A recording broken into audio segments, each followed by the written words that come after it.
Hello students, welcome to Easy Engineering. So in a signal flow graph side, we have completed 4 videos.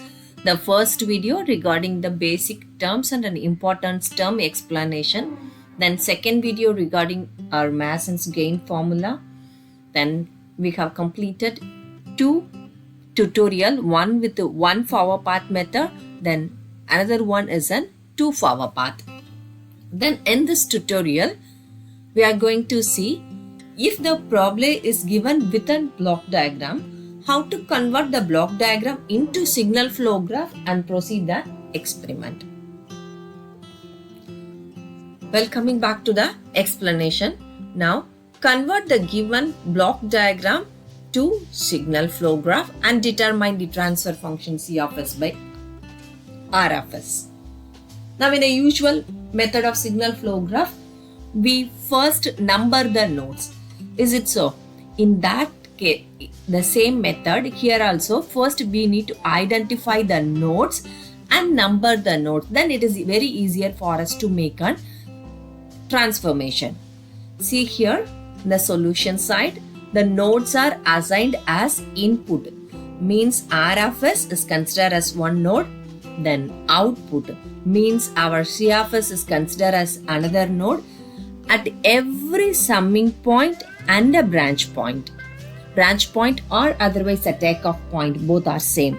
So at every summing point and branch point are considered to be the node. In that aspect, coming back to see here, we have one node number 1, summing point node number 3, branch point or a takeoff point node number 3 and 4. Here a summing point 6 and a C of S as 5, 6. So totally we have 6 nodes. So how to draw the same? Like this, we have to draw 1, 2, 3, 4, 5, 6 nodes. Then connect the node with branches. See here. In between 1, 2, 2, 3, 3, 4, 4, 5, 5, 6. If so, our forward path is framed. In arrowhead, write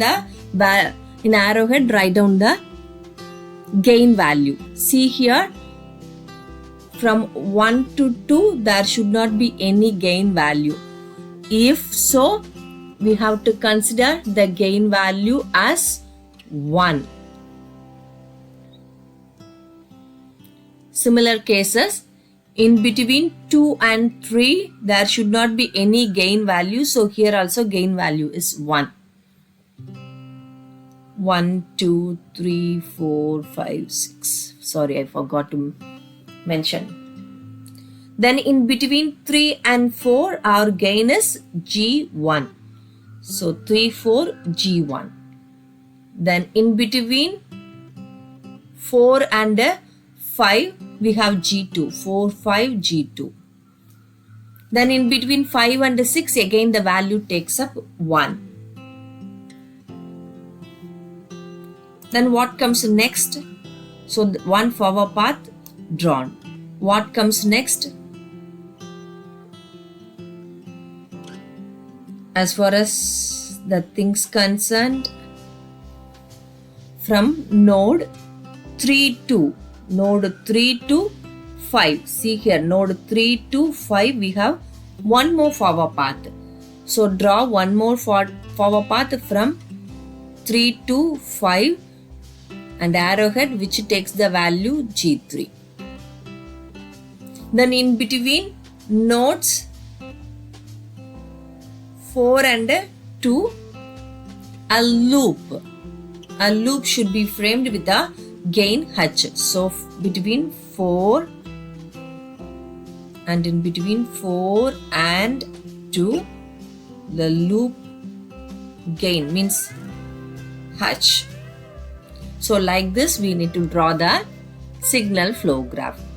I will explain you with that further in detail. See here, all the things are.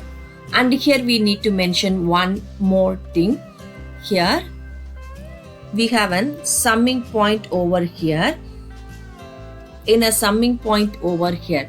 So what is the value of a summing point in an arrowhead from G3? It is minus. See that. So arrowhead from an H, it has a minus symbol. So that we can mention it as minus H, minus G3 and minus H. Now observe the signal flow graph. If there should not be any value, then it should be considered as gain value 1, gain value 1, gain value 1. All other values are given as it is. See, in a normal signal flow graph, we do not have any options for a minus value. If it happens to be the minus value, they can mention it in a problem itself. But while converting from one block diagram to signal flow graph, care should be taken against the summing point and the summing point arrowhead value, whether it is a negative value or a positive value.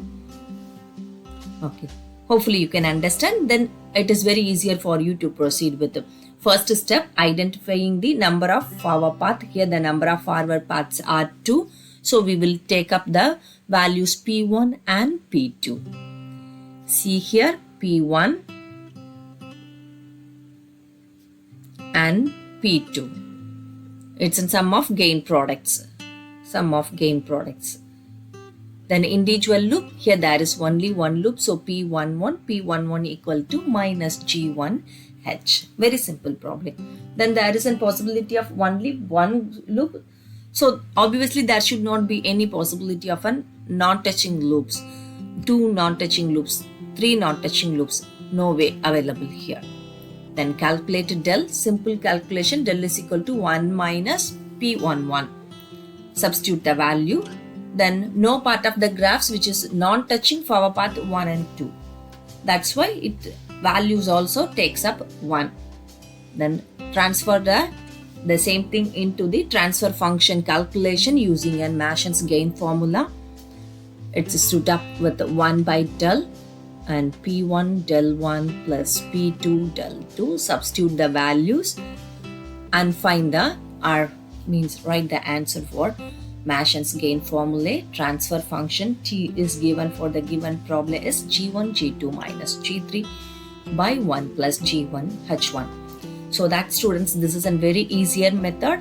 We have 3 models in a signal flow graph. We have seen all the 3 models. If you can like this video, kindly click on like button. Then only the videos will be trending.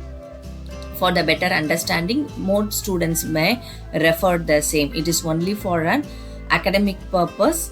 So that support the video and share among you and note and comment on. Then rest of the things I will assign you as a homework. Thank you students. Thanks for your support.